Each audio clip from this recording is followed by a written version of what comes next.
வணக்கம். திருப்பத்தூர் பக்கத்தில் ஒரு 2 கவர்மெண்ட் பஸ் வந்து ரீசெண்டாக ஆக்சிடென்ட் ஆச்சு. அதில் வந்து ஒரு 11 பயணிகள் வந்து இறந்து போயிருந்தாங்க. நம்மளுடைய போக்குவரத்து துறை அமைச்சர் சிவசங்கர் அண்ணன் வந்திருந்தார். நிர்வாகத்தில் எந்த ஒரு பிரச்சனையுமே கிடையாது, இது ரியலாக நடக்கிற ஒரு ஆக்சிடென்ட் அப்படிங்கிற மாதிரி ஒரு பிம்பத்தை கிரியேட் பண்ணிட்டு போயிருந்தார். அதில் ஒரு சில விஷயங்கள் மட்டும் நான் உங்ககிட்ட சொல்கிறேன்.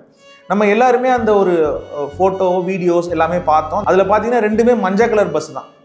ஸோ எல்லாருமே என்ன புரிஞ்சிருப்போம் அப்படின்னா இந்த மஞ்சள் கலர் பஸ்ஸுங்கிறது 2021 நம்ம ஸ்டாலினோட ஐயாவோட ஆட்சிக்கு அப்புறம் தான் வந்த பஸ் இது அப்படின்னு நம்ம எல்லாருமே புரிஞ்சுப்போம். 2மே புது பஸ் அப்படின்னு நம்ம ஃபீல் பண்ணோம். கண்டிப்பாக கிடையாது.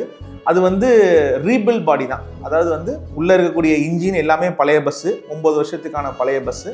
மேலே இருக்கக்கூடிய அந்த மேலே இருக்க அந்த மோல்டுன்னு சொல்லுவோம்ல, அது பாடி கட்டுன்னு சொல்லுவோம்ல, அது அந்த எல்லோ கலர் மட்டும்தான் புதுசு. உள்ளே இருக்கக்கூடிய இன்ஜின் எல்லாமே பழைய பஸ். முதல்ல அது விஷயத்தை புரிஞ்சுக்கணும்.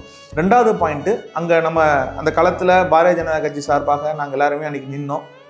எங்களுடைய ஒன்றிய தலைவர்கள், நாங்கள் நிர்வாகிகள் எல்லாருமே அந்த இடத்துல நின்னோம். நாங்கள் ஒரு விஷயத்தை மட்டும் நாங்கள் அண்டர்ஸ்டாண்ட் பண்ண முடியுது. என்ன அப்படின்னா ஓட்டிட்டு வந்த டிரைவர், 2 பஸ்ஸோட டிரைவரில் ஒரு டிரைவர் இறந்துட்டாங்க.